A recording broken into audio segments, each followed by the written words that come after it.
Thank you for doing a good job feeding the chickens. We use a mash. It's getting kind of low, so let me show you here. So this is what the mash looks like. It's a whole grain, it's not a pellet. And so this is what I have found works the best for fermenting. So we basically put that in there, and I'll bring you over here. We have 3 buckets that we ferment at a time because we're doing 3 days at a time. So you want your bucket to ferment for about 3 days so that it gets all of that good, the probiotics in it, the good bacteria, everything that is needed to break down those grains so that are more digestible to the chicken and they gain more, or the pig, I guess, both of them, because we do it for both our chickens and our pigs, but they gain the additional nutrients that we want them to get from it. So I'm going to flip the camera around and show you what that looks like. There are 3 buckets for the pigs, and as you can see, I just have a lid on each of them. This is the grain that I'm going to use for today, and you can see all those bubbles and it's moving. That's a nice ferment. So this has been sitting for 3 days, and so I'll take this. This is the bucket for tomorrow, and it probably needs a little bit more water. You want it nice and covered with water because if it's not, it's prone to getting moldy. So we're gonna add a little bit more water, and usually what I'll do is I'll pour from this to add some of that good fermented water, and then this is for 2 days from now, and it's got a good amount of water in it, but you can see it's just starting to ferment. So basically what will happen is I'm gonna take this bucket right here.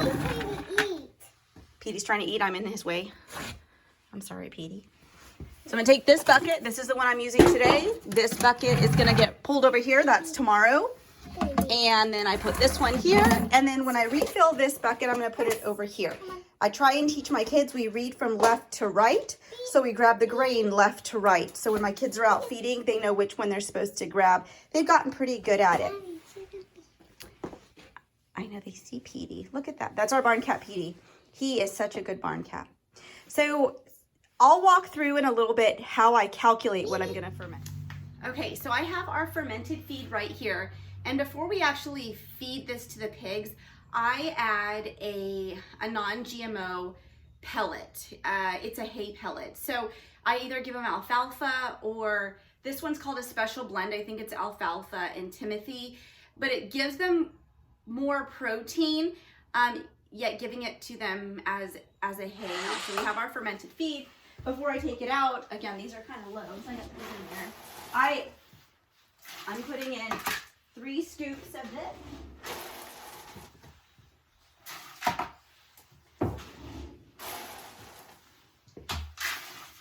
And if you remember, there was quite a bit of water left in here. So that, I did dump some over here, but there's still a fair amount, which is fine. I'm gonna dump it into their buckets. They'll drink the water too, so they're gonna get the benefits from drinking the fermented water, but that helps to soak up. When you put those pellets in, they start to expand. So you don't want it to be too thick and mashy. It's hard to pour out. It does kind of get an oatmeal consistency a little bit, just depending on how much water I have. The last thing I'm gonna add in here is their mineral. So I do a really small amount of mineral. There's different thought processes on the mineral. This is from my kitchen, and I've just given it to the barn now, but it's 1 tablespoon of mineral, and I mix it in. I do 1 tablespoon per pig. So I put 3 tablespoons in, and it gets distributed pretty evenly. I make sure that I give them enough that I know they're gonna get some mineral, but I'm not giving them so much that they're gonna have a mineral overload, because that would be another problem. So I don't want that. So I just kind of shake that in. So we'll do, there's 2, 3. That's it. So, and then my pigs also, on top of this, will get whatever produce I have available. So if I have produce from the kitchen, that goes to the pigs. We also are a part of some community food shares, and so if there's stuff that's going bad that we wouldn't want to share out to the community, I would give that to our pigs. If we have excessive amounts of things, I have some friends who are part of community food shares, so they kind of give to us. What else? So the pigs and the chickens actually get scraps. The pigs get more produce and they get yogurt and milk. The chickens, on the other hand, basically get if we can eat it, the chickens can eat it. So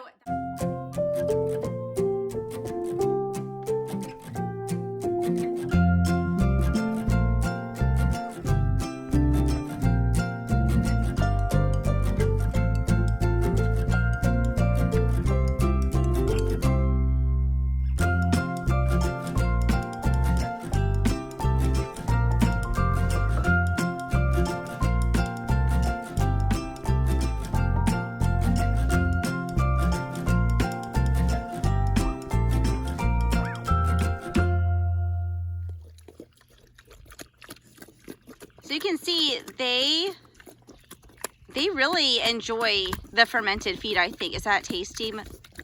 Oh my goodness. Reba, so unladylike. But you can see it's a little bit liquid. And what I did when I was dumping them, if you paid attention, I poured off a little bit of the extra liquid stuff and I divided them out first, and then I went back and poured in the thicker stuff. So you can see here it turns this green color after I add in those hay pellets to it. But yeah, they really get after this. They like it. The idea behind fermenting too is that it can decrease your feed costs by 30%. And so what happens is, obviously there's water added into that grain, and so it fills the pig a little bit faster. But also I have found that when I am looking at their manure, which is, you know, that's what you do when you farm, you have to look at manure, that they're not expelling a lot of whole grains. Their bodies are really utilizing everything when you ferment this feed.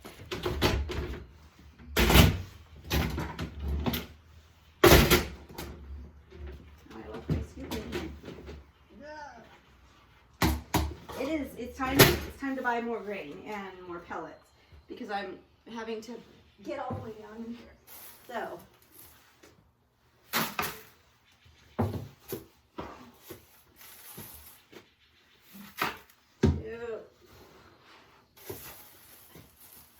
So I do 3 heaping scoops. These are nice because they lock, but I don't ever lock them. So 3 heaping scoops. I got water earlier from our water barrel and I just cover. So again, our 3 buckets. This is the new one I just filled. And now, where's my lid? Where's my lid? Oh, here's my lid. Just set my lid on. That's it. I don't put it all the way on. I don't, you want air to be able to get through that. There you go. So we got our 3 buckets and we have our 3 chicken feed. So the same thing. This is what Knox, oh, shame on him. He put it back and he didn't fill it. I got to do his work. This is what's for tomorrow, 2 days from now, 3 days, but there's no feed in there. Now I got to go do his work. Okay, let's fix that real quick. Okay, so let's figure out the calculations of how much I'm actually feeding my pigs. I have 3 pigs, and based on how they look, I really should do a measurement. I think they're about 125-ish pounds each. And the calculation is that you should feed approximately 4% of their body weight. So I'm gonna say 5 pounds of feed per pig. So 15 pounds of feed per day. That's a lot of feed. If you think about an average feed grain bag is 40 to 50 pounds, you know, you're not getting very far. You're getting a couple of days out of a grain bag. So this is one of the reasons that I've chosen to ferment and also do a lot of supplementation with produce and dairy products. I have 3 pigs, so I'm just gonna work off of the amount for 1 pig. So I think 1 pig needs 5 pounds of feed per day. We are also pasturing our pigs, or wooding our pigs, I guess you could say. There is tons of forage out there. So I'm doing a little bit of accounting for that, but I don't want to assume they're getting enough out there. So I want to err on the side of caution for the amount of feed that I'm giving them. As far as produce and dairy goes, some people say that the amount of produce and dairy that you're giving to your pigs can account for, you can basically utilize 50% of that weight. So if you're feeding 10 pounds of produce and dairy, you can actually count it as 5 pounds when you're trying to calculate how much feed. So, and some people say you can calculate it as a quarter. And so I kind of go, I guess, in the middle. I'm typically getting somewhere in the range of 12 to 15 pounds of dairy and produce on average a day between, you know, friends that give me stuff and extra stuff from our home. So what I have decided to do is basically I broke it into thirds. And so I say typically if I have 15 pounds of produce, I'm saying I actually am accounting that for 5 pounds. Then I have to break that by 3 pigs.